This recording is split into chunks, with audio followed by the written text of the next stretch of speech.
काल्पनिक परिदृश्य, मन की एक उलझी हुई दुनिया। आपने ये फिर से किया। आप शावर में खड़े हैं या बिस्तर पर लेटे हैं या सफ़र के दौरान खिड़की से बाहर ताक रहे हैं और अचानक आप कहीं और ही पहुंच जाते हैं। आप एक ऐसी बातचीत कर रहे हैं जो कभी हुई ही नहीं। 3 साल पुरानी किसी बहस को अब जीत रहे हैं। उस भाषण का अभ्यास कर रहे हैं जो आप कभी देंगे ही नहीं, या एक ऐसा जीवन जी रहे हैं जिसका अस्तित्व ही नहीं है। और जब आप वर्तमान में वापस लौटते हैं तो एक अजीब सी भावना होती है, आधी राहत और आधी निराशा, क्योंकि एक पल के लिए वो फर्जी परिदृश्य यानी फेक सिनारियो आपके वास्तविक जीवन से अधिक वास्तविक महसूस हो रहा था। ये वास्तव में क्या है? आइए बात करते हैं कि ये असल में है क्या। आप सिर्फ दिन में सपने नहीं देख रहे हैं, कम से कम उस साधारण तरीके से नहीं जैसा लोग सोचते हैं। आप अपने मन में पूरी वास्तविकताएं रच रहे हैं, विस्तृत, भावनात्मक और डूबी हुई। आप उन लोगों से भिड़ने की कल्पना करते हैं जिन्होंने आपके साथ गलत किया। सफलता के ऐसे दृश्य जहां अंततः हर कोई आपकी काबिलियत देख लेता है। किसी ऐसे व्यक्ति के साथ रोमांटिक पल जिसे आप मुश्किल से जानते हैं। ऐसी आपदाओं की तैयारी जो शायद कभी आएंगी ही नहीं। ये परिदृश्य यादृच्छिक नहीं है। ये सिर्फ बोरियत या बेलगाम रचनात्मकता नहीं है। ये आपका मस्तिष्क कुछ हल करने की कोशिश कर रहा है, कुछ ऐसा जिसे वो वास्तविक दुनिया में हल नहीं कर सकता। आप टूटे हुए नहीं हैं। सबसे पहले मैं ये कह दूं, आप टूटे हुए नहीं हैं। आप कल्पनाओं में अपना जीवन बर्बाद नहीं कर रहे हैं।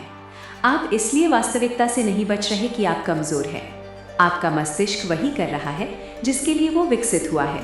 ये सिम्युलेट कर रहा है, परीक्षण कर रहा है, तैयारी कर रहा है, उस दुनिया में आपको नियंत्रण देने की कोशिश कर रहा है जो अक्सर अनियंत्रित लगती है। विज्ञान क्या कहता है?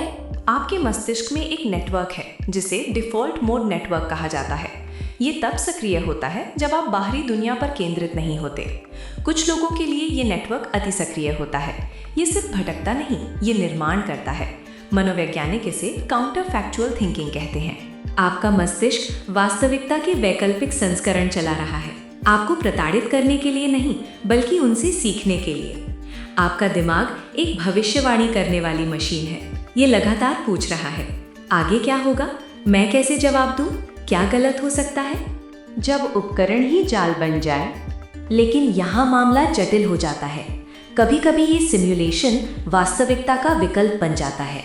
आप बातचीत का इतनी बार अभ्यास करते हैं कि आप उसे असल में कभी करते ही नहीं।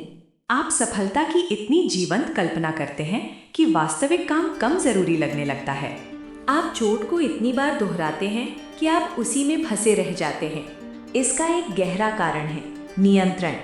असल जिंदगी में आप ये नियंत्रित नहीं कर सकते कि लोग आपको क्या जवाब देंगे, लेकिन अपने मन में आप निर्देशक हैं, लेखक हैं और अभिनेता भी। वहाँ आप अपनी बात सही ढंग से कह पाते हैं, आपको समझा जाता है और आप जीतते हैं। इससे बाहर कैसे निकलें?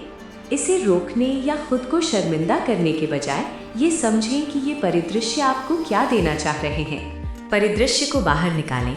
जब आप खुद को इसमें फंसा पाएं तो इसे लिख लें। इसे एक्सप्रेसिव राइटिंग कहते हैं। एक बार जब ये कागज़ पर आ जाता है तो मन इसे बार बार दोहराना बंद कर देता है। खुद से पूछें, तैयारी या बचाव? क्या आप किसी वास्तविक काम की तैयारी कर रहे हैं या सिर्फ असहजता से बचने के लिए कल्पना में छिप रहे हैं? अंतर पहचानना सीखें। समय सीमा तय करें। इन परिदृश्यों को पूरी तरह खत्म करने की ज़रूरत नहीं है, बस उन्हें सीमित करें। खुद को 10 मिनट दें, फिर वर्तमान में लौट आएं। याद रखें, आप वहाँ घूमने जा सकते हैं, लेकिन आपको वहाँ रहना नहीं है। खुद को वर्तमान से जोड़ें। ग्राउंडिंग। अपनी सांसों को महसूस करें, अपने पैरों को ज़मीन पर महसूस करें।